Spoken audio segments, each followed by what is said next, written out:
Welcome back to my keel restoration project on my 40-year-old 20-foot trailer sailor. In the previous episodes, I've removed the keel from the boat, I've drilled and tapped new keel studs, I've made some significant repairs to the keel box, and in this episode I will be reinstalling the keel.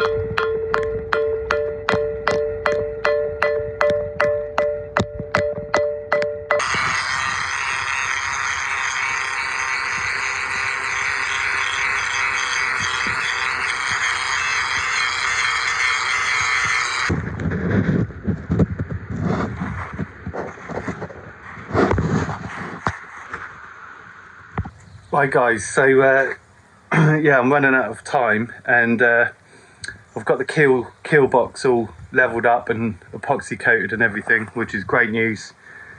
Today I've been grinding the keel down, removing all the old paint and layers of rust. So I've used a needle gun on it, and I've used a grinder and ground it all back as best as I can, and I'm now going to coat it.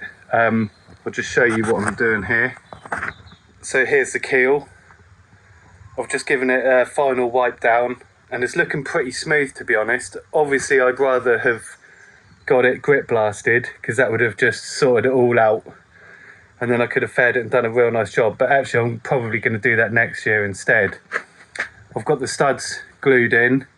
The only thing I've got to do with the keel is at the bottom is all worn away, probably on the back of the keel box there, where that metal bit was in there. So what I'm going to do is I'm going to coat this first, and then once that's dry I'm going to grind this back and I'm going to cut some slices in it with a cutting disc, and then build it up with epoxy filler and fare it all back in so it's nice and straight. What I'm actually going to use on this is Corollas, which is glass reinforced chassis paint.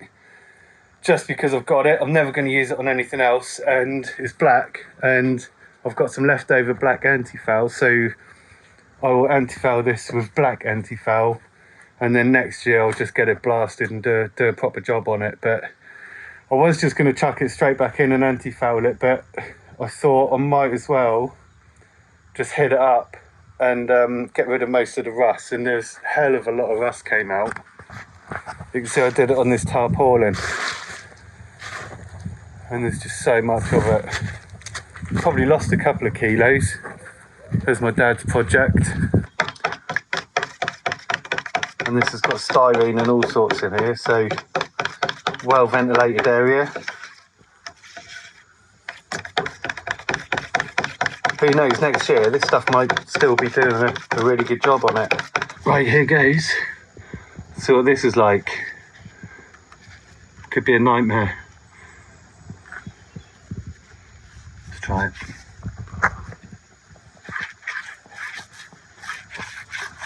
Right, that's pretty good. Probably no different to putting epoxy on, to be honest. I feel it going off real quick as I'm putting it on. Really thick and gloopy.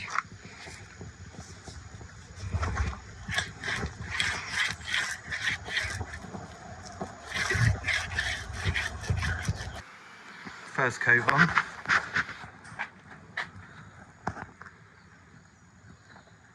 That goes on real nice actually. I'm going to get 2 or 3 coats of that on.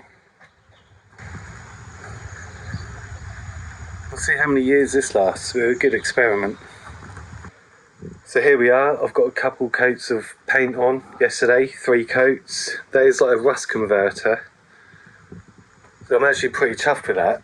Yesterday I did a cheeky repair down the bottom here, and I always tend to make up like a little former when I'm doing epoxy repairs. I'm going to take this off and see how well it's stuck, and I'll just show you how I've I'll put it together. See, they weren't really doing anything. But technically, if all goes well, these should just come straight off and reveal a nice bit of epoxy down there. Unless it's stuck to the paint. Let's take this bit off. Peel ply is awesome. This stops the Amine blush. There we go. Now this should just pop off with a bit of luck. There we go. There's one.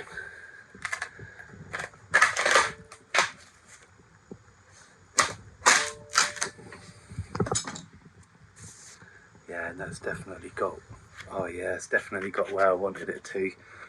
So it's just a case of shaping this up now and fairing that in. But Mike, if you're watching this, thanks ever so much for the resin release tape. That's been working really well. So I've been coating everything in resin release tape and then wrapping peel ply around it, which seems to have done a really good job. So you can see the tapes on there, peel ply. Lovely old job. So I've just got to shape this up. That's pretty rock hard. So I'm going to feather that in and see how far out I was. I was quite far out on it, so there's quite a bit to take off. All in all, pretty bloody shaft.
All the anti-foul I've got left is some black anti-foul just in the bottom of here. There's not much in there, but there should be enough to get a couple of coats on here.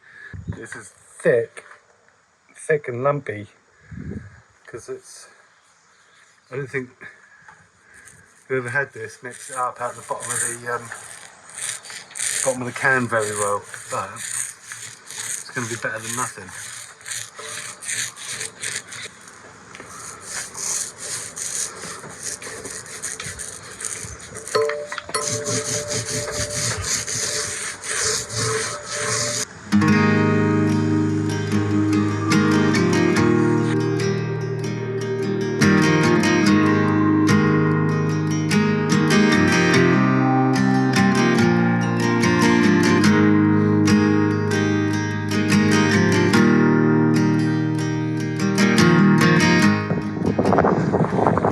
Today's mission is going to be to get that on the deck, pull it back under the boat and winch it up into a slot. I've got to raise the boat up, same way as it came out. Well, I've got the winch attached to the back corner to a rope over to where Keith is. He's now tying it to the bottom of the keel. I'm just going to winch it under. Can't be too hard.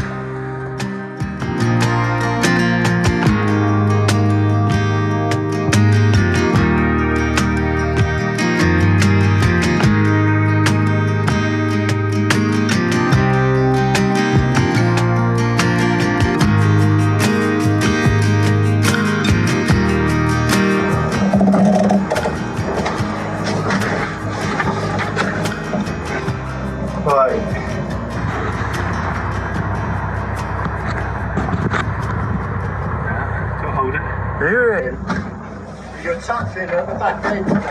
The keel is touching the back of the keel box. Yeah, that's the problem. I need to try and slide the keel forwards.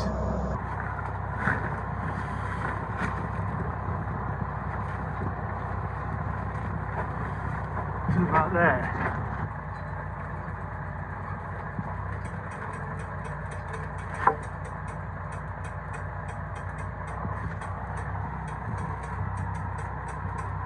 Oh, you're at the back of the keel again now.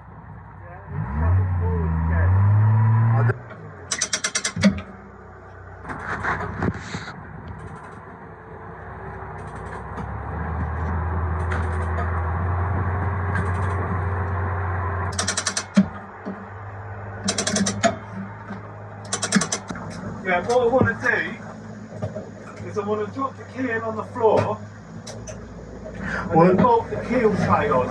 Oh, that's lovely. You're sat up against the foam pad now. Right. And the back end is an inch clear of the back of the box, so you're not touching at all anywhere now. You've just got a little bit of weight onto the keel now. Yeah? Yeah, you can just feel it's changed. She's just sitting. Right. Now we're going to take away.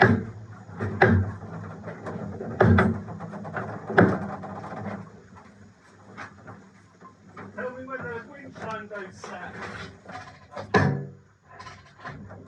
Good? That's it. We're slack now. That's all on the keel now. Right, can I leave it there? Yep, I'll hold it there and have a look and see what you think. And that's low enough to get the box on, is it? Yep. Right. Let's put this on, try fit. This is very tight. I've had to drill the hole. Oh, it's not too bad. I've bent one into position. Yeah, you are. Because when you keep on with that, you have to try and jab, winch, pull that bloody bit of rubber pad out. Yeah. Because that's well jammed against that pad. Right, we should have an arrow there. So once it's touched, that's it, that's where it wants to be.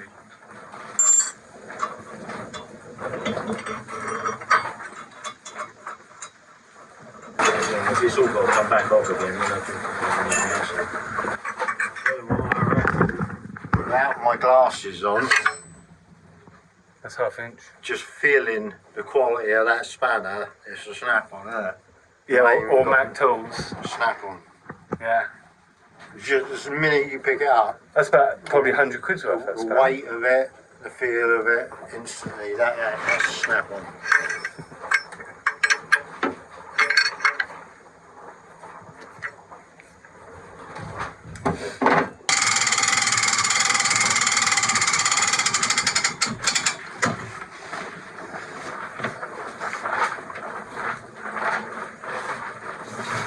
But what I'm hoping to see, that the whole thing comes back a bit and also sits level. Because if it doesn't sit level, it's not going to slide in the box. That's like crucial. But I reckon you probably have to have that quite far forwards or up for it to start making a difference.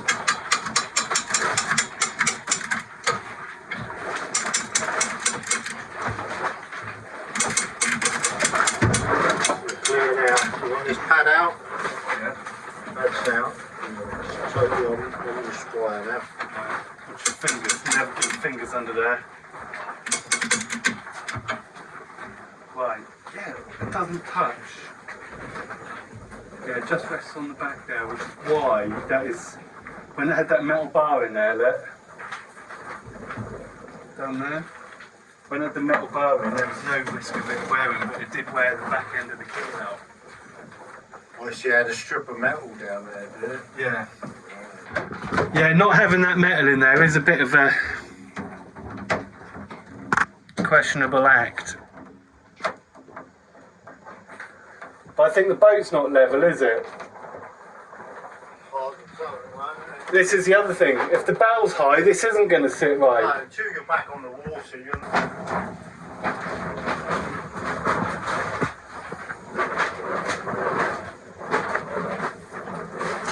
Nice and steady.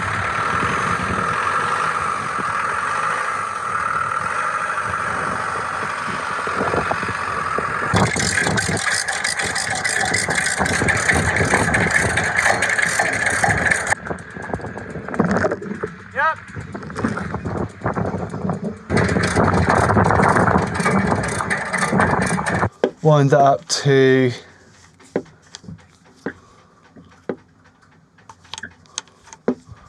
140, which is there. And then I've got a custom socket kicking around here somewhere. So I've actually made a custom socket because I didn't have the confidence to cut these studs off at the time to the right amount. And I want to put an extra nut on there. And then just as a contingency, I gave it another nut plus a bit. So I could get 3 nuts on there. Now I did have to cut this one off because I couldn't get my shackle on here. I couldn't get the pin out. So I had to cut one of them off, which was a bit of a bummer. But anyway, I've got this, which is a normal 32mm socket, cut it there, and then put a bit of tube in the middle, and then welded that back on the top. So that is the right depth, which also gets me above here. So I can get the torque wrench on that. Right, hopefully you'll be able to see how much pressure I'm actually putting on this. So I've got it set to 140 at the minute. We'll see how much it turns, which will be how much has settled since last night. So yeah, probably quarter of a turn. And I'm not even putting a massive amount of strain on that, to be honest.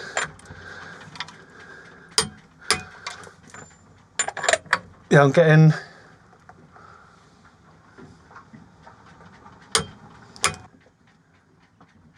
because I've got such big backing plates, that load is quite well spread in my opinion. I squidged out a fair bit of butyl tape. Right, I'll leave that now, test it again tomorrow.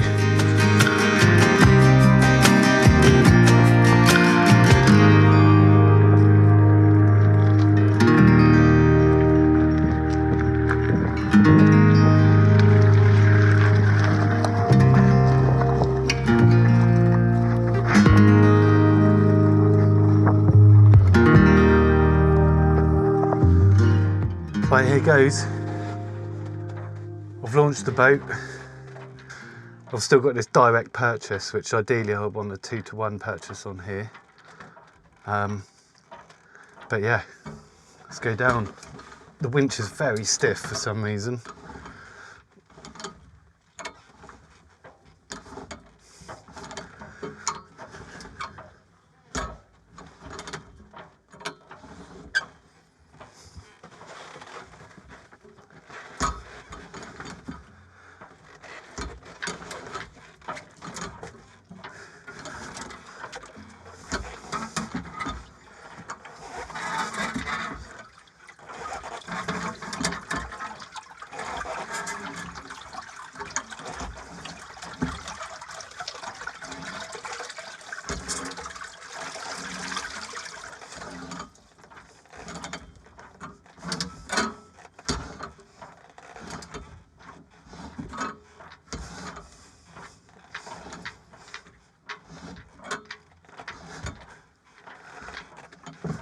There we go.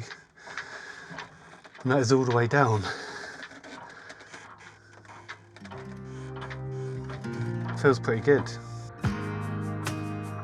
So having received some expert help for the final stages of this project, and with the outboard motor getting a fresh service by my in-house mechanic, the rest of the family have been busy getting everything ready, giving the boat a good scrub and a polish. We're finally ready to set sail once again. It's great that the whole family gets involved and sees the fun in small boat ownership. We're all really excited for the adventures that lie ahead. And with new keel bolts and solid repairs to the keel box, there's that added peace of mind knowing that the boat is in good shape. Owning a small boat like Elise is incredibly rewarding. It strikes just the right balance between hands-on work, manageable costs, and most importantly, a lot of fun. I'd like to give a massive thanks to Keith for helping me out with this project. He could see that I was going to try and do it on my own. It was obvious that it was going to be a massive struggle for me, and we had a good few laughs along the way. So join me next time where I'm going to go for a shakedown sail and see if there's any noticeable difference with the keel after all the repairs that I've made. So thanks for coming along and see you next time. One of the things I'm going to do this year is, once I've dialed in that spinnaker system, I really want to try and get a plane in, and I think that's going to be my goal.